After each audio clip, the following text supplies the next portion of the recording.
Sa confession room, kinausap ni Kuya si Sheena at ang M1T dance crew. Sheena? Po. Muli, congratulations! Kagaya ng aking naipangako, may kaakibat na regalo na maibibigay mo sa iyong dance group. Opo. At ang regalong yan ay nariyan ngayon sa inyong tabi.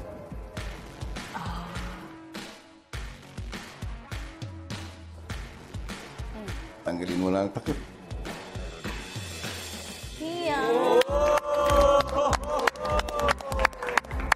Ang iyong kamiyembro sa M1T ay magkakaroon ng bagong sapatos.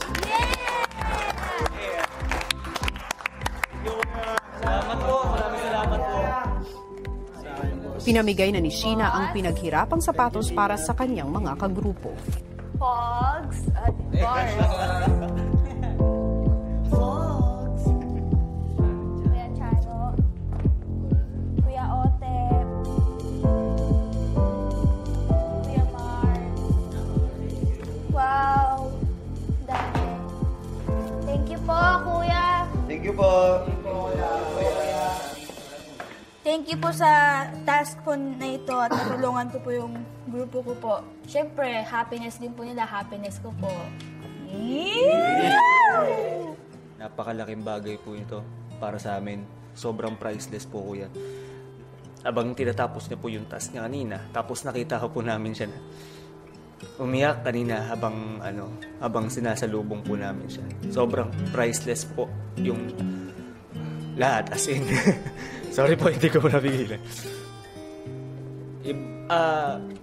Sobrang nakaka-proud lang din po as a kuya po sa grupo namin.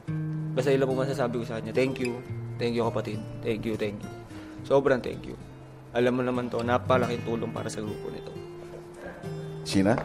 Po. Gusto mo bang makita na sabay-sabay nilang suot-suot yung regalo mo sa kanila? Kung pwede po, Kuya, pwede pong suotin po nila ngayon. Yan. Let's go! Let's go! Sabay-sabay namang sinuot ng M1T ang mga sapatos mula kay Sheena. Sheena, ang buhay ay isang sayaw na kailangan natin sumabay sa intak ng bawat pagsubok. Humanga ako sa hindi mo pagbitiw. Kahit may mga pagkakataong nararamdaman mo ang pagod at hirap.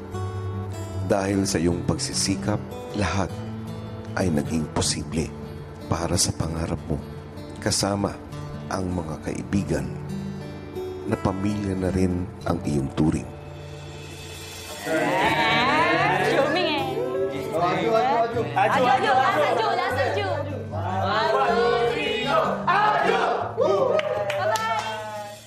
Pagbalik ni Sheena sa loob ng bahay, agad nitong nilapitan ang mga kasama. Umiyak ka na. Galing. Galing. Nice one.